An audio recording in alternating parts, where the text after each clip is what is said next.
Hello and welcome to the PhazeCast, episode 37. What's up? Finally, at the age that we can be disappointed in our children. Today's episode. Aw, Vincent, no. We're talking about Thor, Love and Thunder.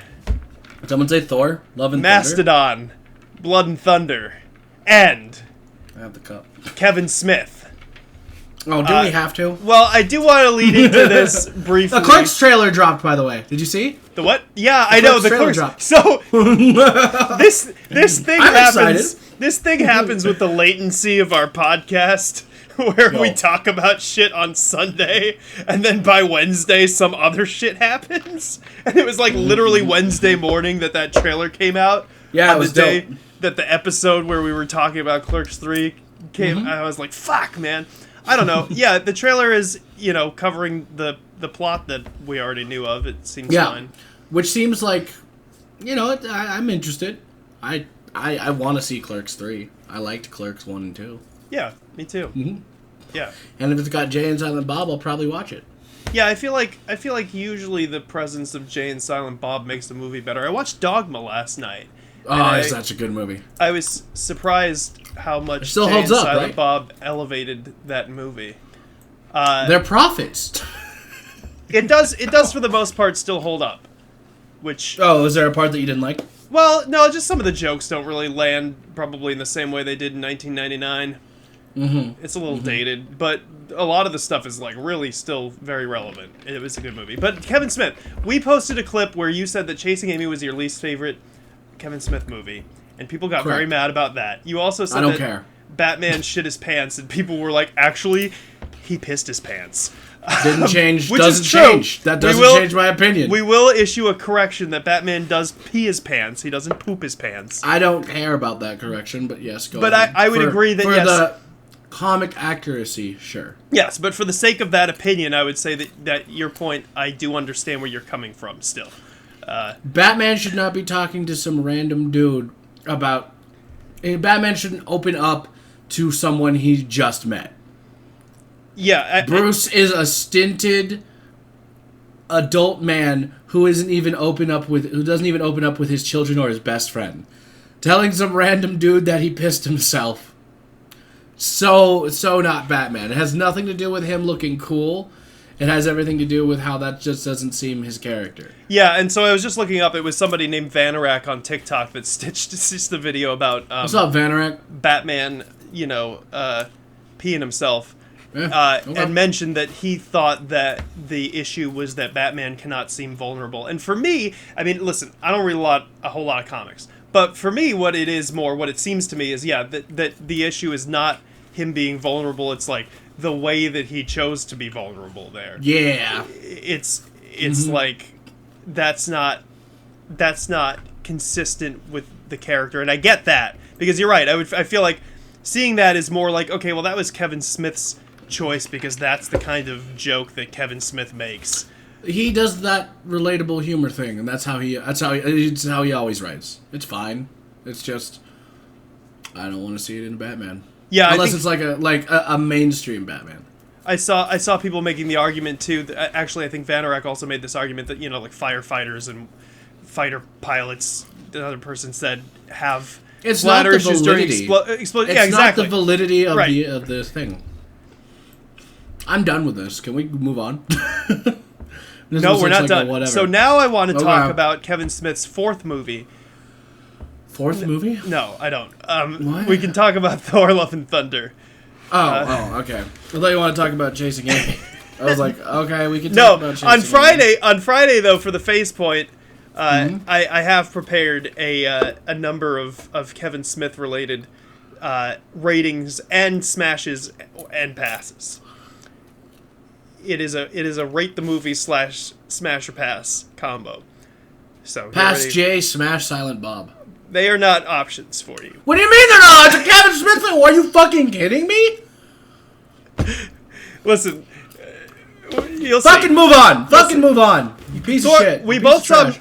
we both saw Mastodon: Blood and Thunder this weekend, and Why do you keep saying Mastodon 1 Blunder? did you like it? Yeah. I like it. Okay, let's talk about... Okay. Yeah. Okay. Yeah. I mean, when I think about Thor, Love and Thunder... Are you still eating the popcorn from last night? I saw a movie. I've got popcorn and I've got the cup. Do you see the cup? There it is, bitch. So, for a while here, the Harkins theaters, give you a refill when you get the biggest size, and you used to be able to, like, fold the bag up and fucking bring it back whenever you felt like. Oh, well, actually, I agree with the don't bring the bag back now. Yeah, I think that's a bad idea. Now you literally cannot. They have it linked to your account. You can only do it same day. But every once in a while, if I was like, you know what, I feel like I might want popcorn this week, I'd take that fucking bag, dude. I'd take that bag and I'd bring it back. No one wants your COVID bag. And okay? I wouldn't don't bring your COVID bag. That's a fair point. Nobody wants my sloppy. That's why that's gone now. Nobody wants your COVID bag to be refilled. But I feel like from a business perspective, it also makes sense. It was a good move. Yeah. Okay, so you want to talk about Thor: Love and Thunder now instead of this weird transition you've done? I'm so confused as to what you want to do here. Yeah, I want to talk about Thor: Love and Thunder. What did you think? All right, cool. I thought it was a very enjoyable ride. Right? Like, I had fun watching this movie. Just one fun? I had fun watching this movie. I did not say a fun. How about you take the stick out of your ass and let's fucking talk about this. I had a fun. Oh, it's a me, Zeus. How are you doing? The accent threw me. I hadn't seen, like, clips of him doing that Zeus. Was so good, though. It was pretty funny. It was funny, and I loved it. Does that mean Hercules is going to be just uber Italian? I'm okay with it when he shows up. Spoilers alert, motherfuckers. Hercules shows up at the end of the movie. It's the guy from Ted Lasso. Right. It's the guy from Ted Lasso. I didn't see that. I don't know what that is. It's alright. I don't know what Ted Lasso is. It's a show about soccer. Ah. But it's funny. You could be a Marvel hero. There you go. Boom. Okay. Cool. So you liked it. You thought it was fun. I thought it was a very fun ride. Yeah. Visually, holy shit. Yeah, you know what? Oh my god. Yeah. It was... They just made everything feel different with every fucking, like, area. It was so fucking nice to see. The final, like, the second to final fight in the black and white where just, like, the powers were lighting shit up, that was so fucking cool. Mm-hmm. That was amazing to see. Just the music was on point. Because it was, just like this 80s fucking rock love story of a fucking movie. They really put Korg in everything, didn't they? Korg has moved to the main roster for this Thor movie. Korg is one of the Avengers. Mm-hmm. This is technically the first number 4 movie. Yes. Of any of the main heroes. And it was good to see that they can still produce a good product. I think Thor itself helps with that because they were the fucking differences between the first Thor and this are just fucking astounding. Yeah, and I'm sure that's part of why they side to side. Gave him a fourth one first, right? Is because it's pretty drastically different. You have to establish a lot. So they're still establishing this is just establishing everything before they do the whole like new villain, right? This is all what they're doing. They're just establishing everything. And I will say that I've noticed that Marvel's idea of establishing everything in this new era is to just make potentially stronger women characters everywhere. And I'm not hating that at all. Yeah. But it does seem like there's always, at the end of the last few Marvel products, just a strong secondary girl character. I hope to see more in the future. They gotta put one in the primary now. Uh-huh. So I agree. Visually, I thought that it was really like above par for Marvel. Like the scene where they were killing the guards and they were bleeding gold was like so good. Valkyrie just being doused in gold and blood. I was just like, that's fucking. The black and white scene, I agree, was like really fucking cool. Also, like, I have to know, I've said this about Multiverse of Madness, but they're not afraid to just dip into horror elements anymore, right? They're just going straight for it. Yeah, with like Gore being as terrifying as he is and teleporting it behind crazy. People. It's crazy. He's terrifying one scene, and then he's hilarious another scene. He was good. I was Christian upset. Bale, man.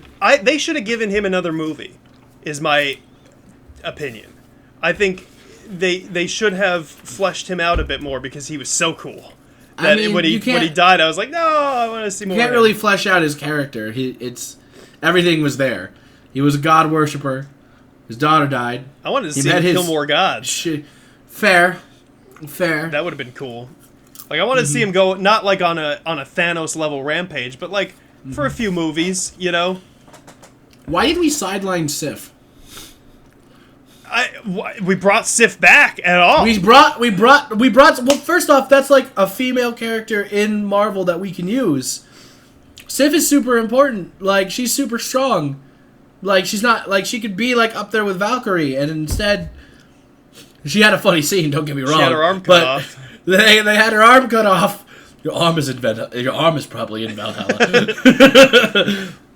But and then she's just training Heimdall's son. Yeah.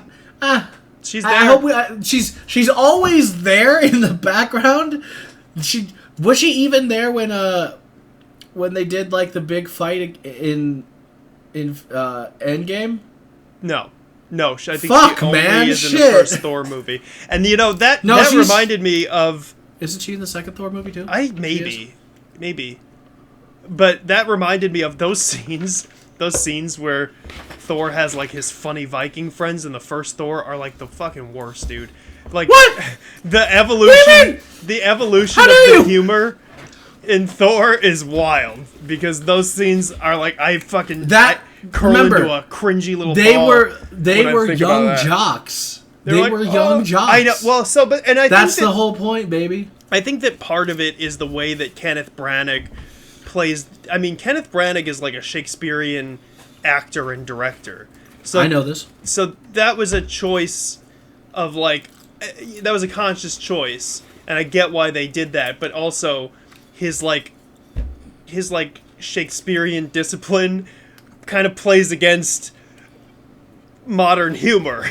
So those scenes are like I get the function and I get the setting and everything. They didn't know what they were going to do with Thor. They wanted to start out with like this classic like, I am Thor, mighty. I like this drink. I'm going to throw it down onto the ground. Right. Blah blah blah. Right. And then they decided definitely post to just make it even more spacey than it already was, because it was kind of like, oh, they're just kind of like aliens is what we're doing here. Nah, we went full on, they're spacey. They're spacey. They're space Vikings. They said it twice, I think, in this movie. And it changed because Guardians of the Galaxy came out. Yeah. And the success of that definitely shaped how, like, well, if they're aliens, this is how all aliens are going to act. All space stuff in Marvel is this now. I like it. I thought that Thor Ragnarok was incredibly refreshing. It was at a point where, like, I think Guardians was a good refresh. That was 2013. So there was sort of a lull there where it was like, okay, well, we're setting up Endgame, but, like, I was getting a little bored with them. And Thor Ragnarok was nice. It was this Thor Love and Thunder, I think, sort of follows in the same vein. It's not like as effective because of course you're like doing a similar thing, so it's not like the kind of reset that Thor Ragnarok it's not a Guardians movie, you know. That's the thing. Thor Ragnarok felt like it was Guardians of the Galaxy esque, and even though the Guardians show up in this one, there's a tone shift. There's a major, because Guardians has they do the jokes and they do like the emotional stuff, but it's never as quick or as witty, because all the characters in Guardians have their own well-developed characters, right? Yeah, and they're going like a mile a minute. And in Thor Love and Thunder, it definitely felt like every single one of them, of the three main cast, is as witty and as sarcastic as the other one, with some very minor differences. So, I mean, I don't know if that hurt the movie, Because I was like, I don't know how... Jane Foster's funny in this movie. Don't get me wrong. But she's definitely different from where she was in the first Thor movie. And the second one. Mm-hmm. And, I guess because of the ending it makes sense now. But I was like, where are we going to take her character? If we... Oh. We're just going to kill her. That brings up 2 points. Okay. One, about Guardians of the Galaxy for me. I thought it was strange. What sucked about that for me was that when you leave the Avengers movies, I was like, oh, Thor's with the Guardians of the Galaxy. We're going to get to see their funny exploits in either Thor 4 or Guardians 3. And now it seems clear that we're not going to get that. We got a little bit, that's all. I mean, we got a little bit, but I would love to see just a whole movie of them traveling together because the dynamic was pretty good. I like that it was a Korg telling you what's going on situation. All the Korg stories were great, actually. I love them all. Those are fun. I am very happy to know that even though Thor probably, Thor was hanging out with a group of friends who would let him heal and let him, adjust, but who was never I'm going to be with these guys forever. This is just, hey, these are my friends, I'm staying with you for a while. Yeah. And I like how that they handled that. Especially with humor, too. They did, No, it's yeah, I agree. I like how they handled it, too. They did what? It was... The humor the entire time definitely, masked the fact that Thor's probably really fucked up. And they touched how fucked up Thor is right now throughout this movie. But, yeah, all of his family is dead. A lot of his main friends are gone. I'm gonna split kick these 2 alien motorcycles, yell at them both, and then jump in the air to have them crash into each other. That was the most fun. That was pretty nuts. Fucking awesome. Sorry. Did you see there's a tattoo that he had besides the R.I.P. Loki when somebody zoomed in where it had a list of everybody who died? It was his dad, his mom, Tony Stark, Black Widow, and Heimdall. I was like, dang, he's having a tough time. He lost a lot of people, and now Jane Foster. And that was the other point that I wanted to bring up is I feel like that was sort of a waste of Jane Foster as Thor to kill her so quickly. I would have liked to see more of that also. So I get it. 2 Thor properties as because you either keep them together, right? Because they're literally the same power set essentially, or it depends. I don't know what the actress wanted.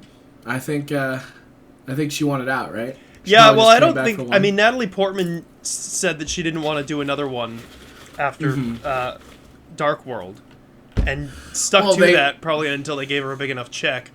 But I think they also just a better role because that's true too. Let's face it, that's very true. Natalie Portman needs to not just be the strong woman to the man who's going through issues character again. She doesn't need to do that again. Yeah. Yeah, it was definitely a better role. She was great. She was great in this, by the way. Yeah, she was. I will say, her acting chops are great. I liked how they're getting chemo, and she's like, hold on, the Interstellar did this. Here, let me fucking rip this off. Like this, right? But now you get it. Go watch those movies. I like that she directly referenced that. Yeah, it was so good. And a lot of people were saying that they didn't think that the humor fit with the subplots of Gore and Jane Foster, but I thought it was fine. What do you mean? I don't, that it was too jokey for such serious subplots. I loved that though because I don't know. I guess I want to praise Taika Waititi here. Taika Waititi here. Taika Waititi. The ability to have such immense humor in a scene, and then suddenly shift it so hard into emotional, like this is serious dramatic moment. Was crazy. And yeah, sometimes it was kind of hard to feel that to get into the shift, but if you were but when it happens and it's done correctly, holy shit, he's very good at it. The Thor and Jane scene where it's I want to feel shitty about you. That was a good one. And it's this whole thing, and it's an emotional moment that she says, I have cancer. And he's like, what? She's like, no, nothing. And then she literally, it was cool. She walked around him, and they kind of changed the way how it was shot. So, Thor was talking to her about shit, moved it over here so it's talking like that, and it became a really serious conversation. Like, all the humor of everything that happened before with him feeding a beer to his weapon, and, like, Korg being like, you think they're gonna hold hands and make a little Thor baby? Like all of that was like, hey, we're gonna take a break from the humor real quick to address this really dark situation right now. And then again, earlier with the fucking, when she goes to the bathroom and breaks a thing and you can see, like, she's just fucking she's all cancered out. Like, she's stage 4, it looks depressing. She grabs the hammer again, and she does a funny little scene with Valkyrie, which their friendship is amazing, by the way. Where they're just, chilling. Yeah. And then music. Taika Waititi is a good filmmaker, though. He knows how to control a scene, whether it's but serious or not. That's still crazy. Yeah. How fast you can shift that without actually doing a scene transition. Yeah. I think... But so, as far as the jokes go in the movie, I thought that some of it was a little rocky, though. Like, some of the... Well, just some of the jokes, just didn't really land the way that I hoped them to. I think that more jokes landed than missed, though. Yeah, maybe. But more jokes missed than in Thor Ragnarok, I think is the thing. I watched Thor Ragnarok just before I went to see this, and that movie is, non-stop hits. It just, on every level, is boom, boom, boom, boom. This one definitely was a little bit rocky. I think a lot of it was because of the editing.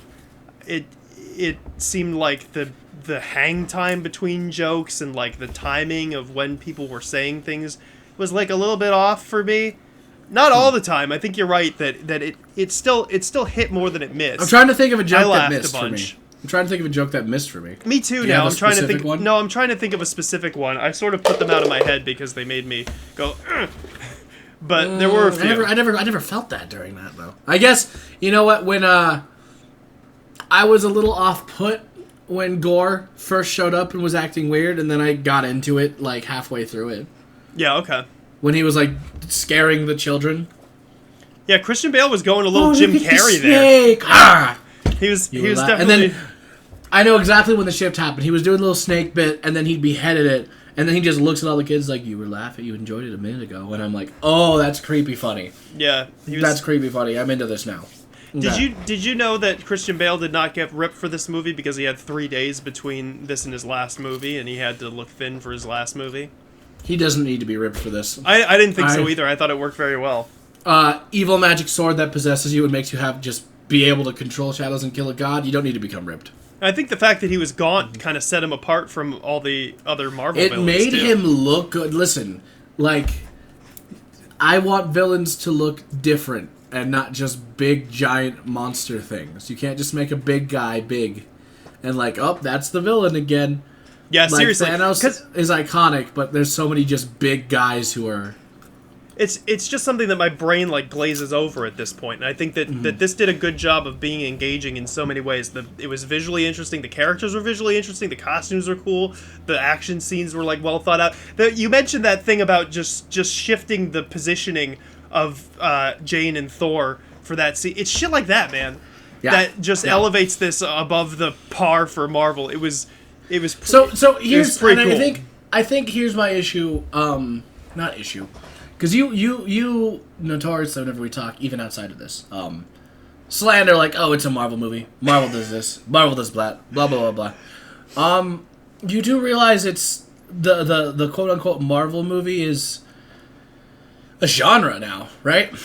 Unfortunately, yeah. I guess it's a genre. So whatever you lambast a genre specific trope, it feels But if you don't have it in there, it feels kind of weird for not having it. It's like if we did a Western, but the main character just had nothing wrong with him whatsoever. Yeah, well, I think that's what happens with a movie like this, too, and why a lot of people are really negatively reacting to this movie. I think because you're right. It goes against the Marvel grain. There are things that are missing or whatever, or things that are different, and that is upsetting a lot of people. And it's not what they expected from the last one or whatever. We are seeing, because I think Multiverse got slammed a bit, too, right? I'm not sure. Or is that... Yeah. Well, I slammed Multiverse a bit. Yeah, you did. I think they're like Marvel is in the position where they're giving all of their properties to just different directors who have all these different styles. Like not just like make a Marvel movie, but like no, make a movie in your style and let's see how it goes. Mm-hmm. How Sam Raimi was fucking Multiverse of Madness. That was so Sam Raimi and her. Even the Pizza Papa fucking showed up. Come on. I love that. I know you like the Pizza Papa. Oh, the Pizza Papa was the best part of the movie. I know. Fucking okay. Taika Waititi and just make. Oh, they gave me full creative control. Well, then I guess that means Kong's the main character now. Yep, I'm going to be in every scene, and I'm going to have an emotional moment where you thought I died, but nope, we're here. I'm glad that Korg didn't die. Me too, and now he's got a lovely man named Blaine. I loved his explanation of the way that his species mates. And then he just gave random stuff about his species. I was so confused. There's so many things about that I don't know. Like, his god's seat. Did you see it? No, I didn't. Why was it a bunch? It had like just a bunch of scissors everywhere, and I'm like, what does that mean? Because of the rock paper scissors. Because rock beats scissors. Yeah, so he sits upon a throne of scissors. Because in Thor Ragnarok, he says something like oh, I'm not gonna hurt you unless you're a pair of scissors. He's like, that's a rock paper scissors joke, and that's like how they introduce him. So yeah, that was definitely a rock paper scissors joke. I didn't even notice that, but that's pretty funny. Yeah, there was so much visual things you can miss in this movie too. I gotta see it again. I don't know if I would see it again. That's how they do it. That's how they do it, though. But I will watch it on Disney+. Oh, you want to watch it again? Don't worry. There's visual gags. I just see it in the movies or pay for Disney+, so you can watch it again. But that's where I think that you're right, that giving directors more creative control over this is the right way to go, because it becomes a more engaging experience, because it feels like you're watching, somebody's art project rather than Disney's latest thing. I know you stopped watching Ms. Marvel. No, I didn't. I caught up. Oh, you did? Yeah. Dude, no, I've been really enjoying it. Seriously. Yeah, it's pretty good. It took a while. It took a while to get there. But I'm like, and I think that's where I once was like, I don't know if they are like, I don't understand how you felt about some of the new Marvel shows, but with this particular line, I understand your reasoning to be like, it feels like it's just a long movie. And I'm like, it does. Now this feels like a long movie. Because now we're in like the climactic action scene. Yeah. The action scene happened, like the I guess, hey, spoilers for Ms. Marvel 2, fuckers.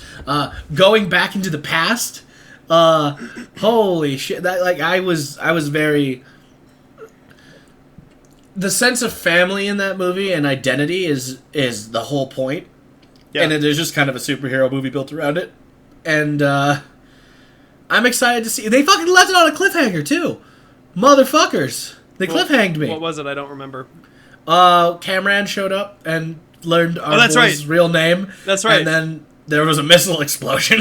Yeah, they were just in his room. And our main character's in India, so like, fuck, where are we? Uh-oh. And it's the last episode next week, huh? Mm-hmm. Damn. But yeah, I feel like you do get... I think that Ms. Marvel handles it a bit better because they at least have, like, things that they resolve per episode. Mm-hmm. We don't have a fucking villain.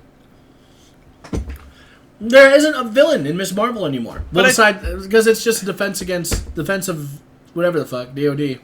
Defense Against the Dark Arts? No.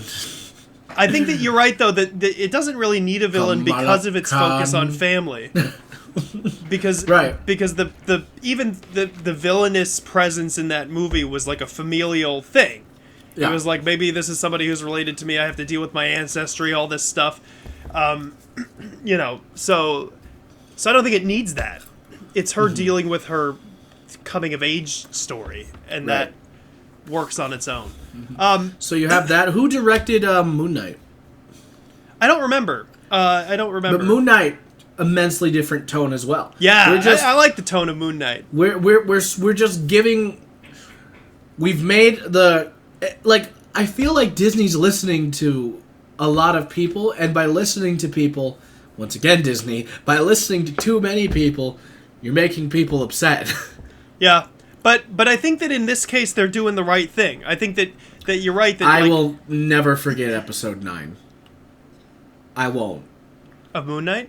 No, Star Wars. Oh, I will never forget what they did there. They listened to too many of the wrong people and made a terrible movie. Well, that's also J.J. Abrams' fault, man. J.J. Abrams is a fucking hack, and we could do a whole episode about how much I hate J.J. Abrams. Oh my god! It's not that I hate J.J. Abrams. That's me. Star Trek. He's a human being. Listen. Okay, so here's the thing about that. Star Trek is a good movie. Star Trek is not a very good Star Trek movie. Star Trek is a very good movie. It's not.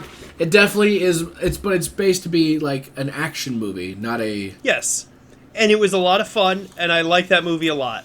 But I still got a bone to pick with J.J. Abrams, even about that, because he is not. He does not have the tools in his brain to fucking pull out a reasonable Star Trek movie. He revitalized the Star Trek franchise for a brand new series of people who've never seen the shows before, and after liking an action movie, went and saw the deeper emotional stuff that the shows give, and started liking Star Trek more. I'm not saying Star Trek fans didn't exist, but there was definitely a dead period of Star Trek where we thought it was over, because not a lot of good shit was coming out, and now we have We have Under the Decks. We have a new Star Trek show coming out. We got the Orville, technically. Orville is literally just a fan story of Star Trek. He did a better job with Wrath of Khan Redux too. Because he directed the second one, and that was good. Yeah, that was good. I think that had a lot more like classic Star Trek elements to it. Also, it did. They even did the scene where Spock dies, but they replaced Spock with yeah, they did the Spock behind the glass thing. Anyway, listen. See, that was good. You just didn't. Come on. I know. Well, I'm doing that. But that was in Wrath of Khan. I have been and always shall be. Listen, your friend. Thor: Love and Thunder was a pretty good movie. I liked it. I don't care what anybody says. I thought it was all right. I can see why people, I can see why fans of like how a Marvel product is usually portrayed have issues with it. I can see how a lot of people if you're not paying attention to the movie, you can miss a lot of shit. And I'm not just saying visual cues. I'm saying story and emotional cues, because it fucking twists and turns you if you're not paying attention. There's a lot going on. Yeah, there's a lot going on. I overall really enjoyed the ride. It definitely feels like Taika Waititi just took all the music that he liked from the 80s and made a Thor movie based on the music so he could fit it all. I mean, he's like, what's a good song? Rainbow in the Dark? Yeah, I like that it ended with Rainbow in the Dark, actually. Rainbow in the Dark. We're going to put a completely black and white planet, and the whole point is he wants the hammer so he can summon the Rainbow Bridge. Dope. That's dope. Okay. What's another good song we could do? Want us to open up with Welcome to the Jungle again? Let's open up to Welcome to the Jungle again. Everyone likes it when you open up to Welcome to the Jungle. When did he open it with Welcome to the Jungle before? The fight? No, any movie that does Welcome to the Jungle. Yeah, I see what you're saying. Almost always. I see what you're saying, yes. Oh, they used it in the way that you used in a movie? Time for a fucking kick-ass fight scene where the guys overpower the bad guys. It's a bar fight. It's a bar fight. Yeah, exactly. It's a big battle, whatever. You're right. That is how you use Welcome to the Jungle. Either that, or you're walking into a casino wearing a suit. Yeah. And you're about to take down the whole casino. Which is still just hey, we're badass. Welcome to the jungle. Yeah, come on. That's... Those are the only two ways you can use Welcome to the Jungle. I missed Immigrant Song, because, again, Thor Ragnarok... You did? Well, no, Thor Ragnarok just is... I don't know, man. I fucking love that movie. And was perfect for that movie. Yeah. I know, but the way... When they play that in that song, it gets me pumped. I'm like, yeah! Let's fight something! This one did not have the same effect on me. I think because I like Led Zeppelin more than I like Guns N' Roses is just the thing. So, sorry. That's fine. Why are you apologizing? I'm joking. Hold on. Popcorn. Anyway, don't apologize for liking Led Zeppelin over Guns N' Roses. No, I just think that some of the effectiveness of that is lost on me because... And it's not because it's not well executed. I just am not as big of a fan of Guns N' Roses as I am of Led Zeppelin. What were do they have a list of the songs out? Or Dio, dude. They should have used Dio more. They should have used Dio more. They should have used Dio instead of Guns N' Roses. That would have been awesome.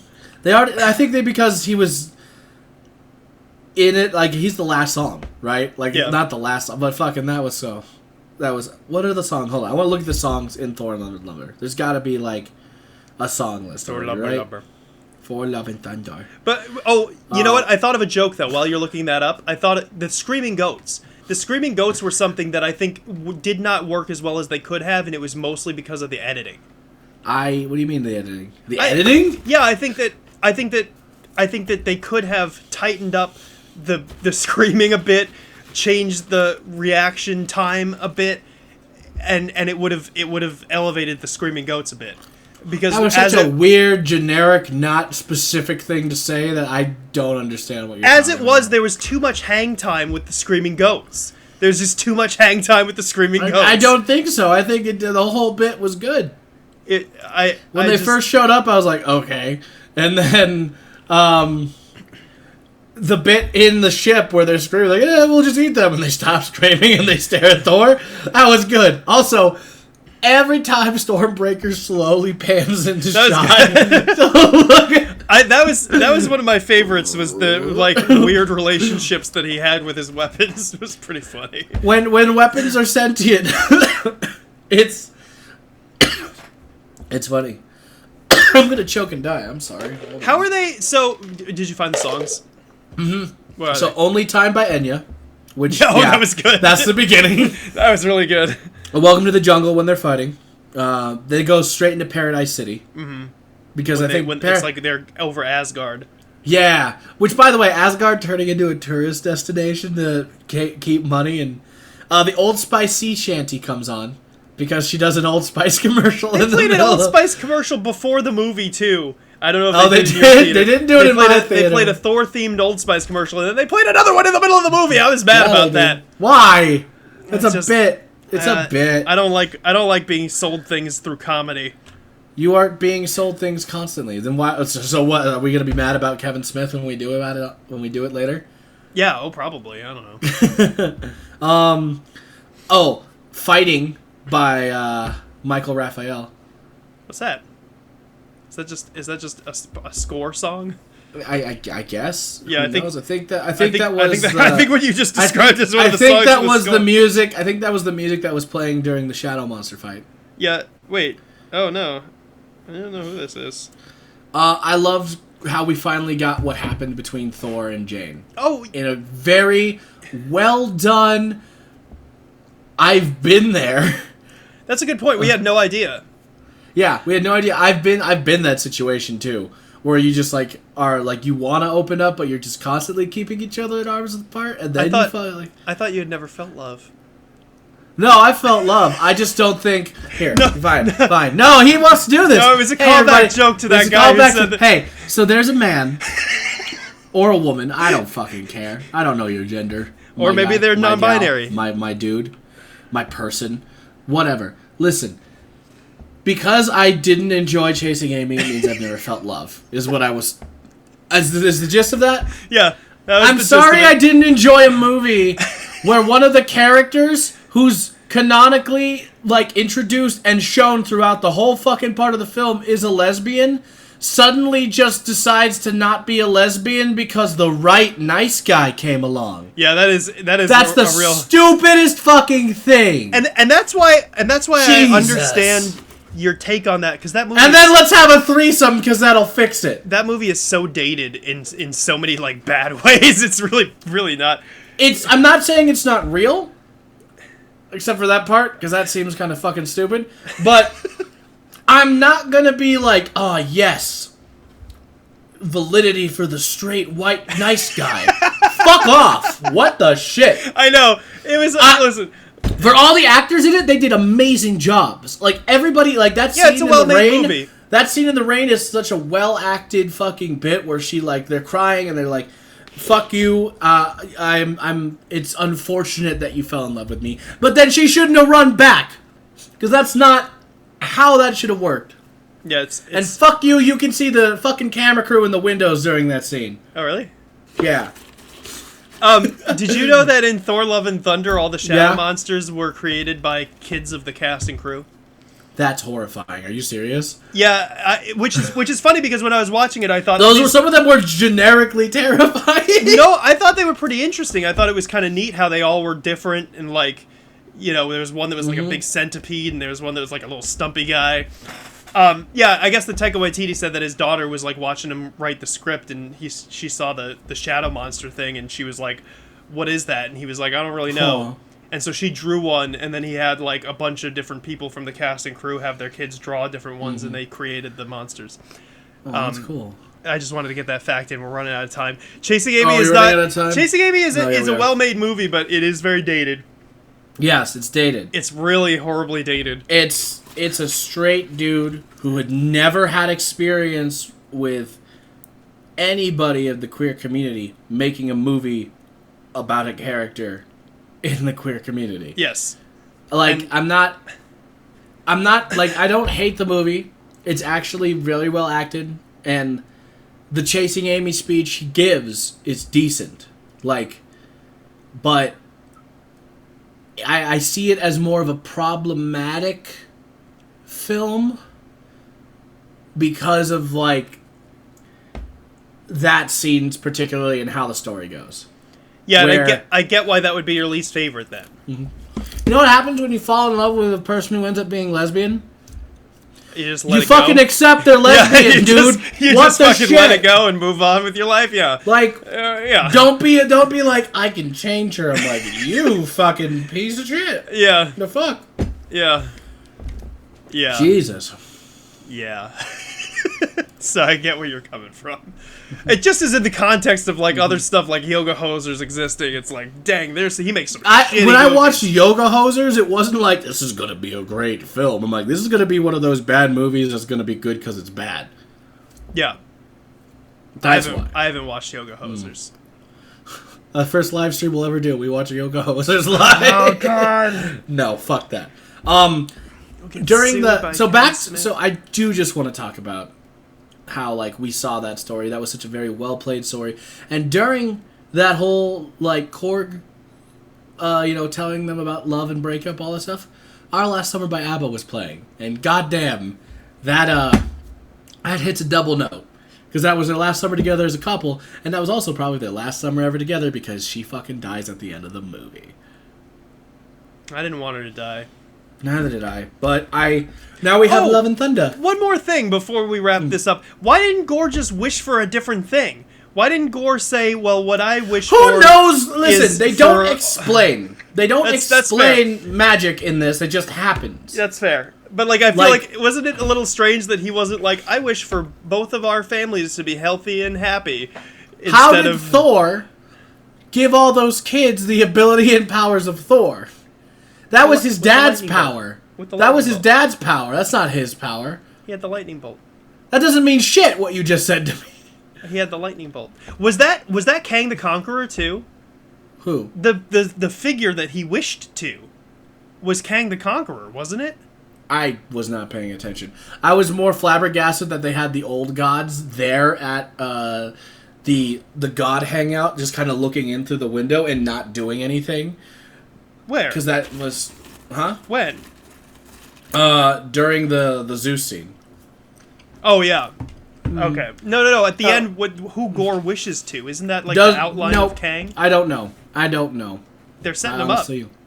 Well, yeah, Kang is probably the one who's going to be set up. I want to talk more about how Thor really looked up to Zeus, who is now fat with a lightning bolt, survived the lightning bolt, and was very Italian. You're no longer invited to the orgy, and then he like rips all of his clothes off, and I had hoped he was like, it's okay, you can come to the orgy. I hope he was gonna say that because they kept on mentioning the orgy in the goddamn Marvel movie. That was a missed opportunity. That's the missed opportunity. Like just the blasting away is like, okay, maybe he can come to the orgy. Like that should have been the joke. That was a missed opportunity. My favorite song on this list, by the way, was "Hey Nini Nani." What's that? By Taika Waititi, the song he was singing as Korg. Oh. It's on the soundtrack? It's on the soundtrack. Oh, okay. Hey, nitty nutty. I liked Zeus, too. I thought that was a real... And the gods sitting on the sidelines. There was that weird little hairy, lumpy guy that like yelled at them for talking. Yeah. Really great... How are they going to use Hercules, though? What is Hercules is Thor's bro. Not brother. Not brother. No, bro. Like, what's up, dude? Boom. They're going to get into a fight. Here's how I think it's going to play out. Hercules is going to go there. They're going to get into a fight. They're going to be antagonists. There's going to be a bigger villain. And they're going to learn how to bro out during the entire time. And they bro out beating the villain. And then they are just bros with the little girl who is his love. Yeah. Little love. That'd be cool. Mm-hmm. I think that just would be good. Just two dudes hanging out. Being buff. Being bros. How can they legally use Hercules? What do you mean? Like Hercules is a Marvel character. Yeah, but it's like, what's his name? What was it, Shumagorath? They couldn't use the name of... Yeah, they did. In Multiverse of Madness? I think they did. No, I don't think so. Let me see. They called him something else because they couldn't get the rights. Well, they didn't call him anything. They just called him a monster. No, it's, I mean, it was, like, clearly supposed to be Shumagorath, but then it was... I mean, he's listed as Shumagorath in, like, one of the first things I clicked on for the MCU. I thought they had to use a different name. Yeah, Gargantos. And then there's an article that says the reason Marvel is unable to use Shumagorath, they gave his name Gargantos because the name Shumagorath is from a Silver Age Namor comic that Marvel but does Gargantos is a different... Gargantos does exist, though. I know Gargantos exists, but, like, come on, that was Shumagorath, dude! They definitely wanted to use Shumagorath for that, and they couldn't. I know Gargantos is, like, a different thing that looks similar to Shumagorath, so that works out fine, but, like, they wanted to use Shumagorath. This is the stupidest thing we're talking about. It's over! The podcast is over, Joe! It's been 45 minutes, nobody's listening anymore. Guys, hey, thanks for listening. If you liked Chasing Amy, you have the right to like Chasing Amy. But I think actually reflect on the problematic nature of some of those things, maybe. Yeah. And so I didn't like the movie, so it was my least favorite. You fucking hosers. You're so mad! You're so mad! We'll be back on Friday with a face point about Chasing Amy. Actually, literally, it's a little bit about that. It's going to be fun. So we'll see you then. God damn it. Thanks for listening.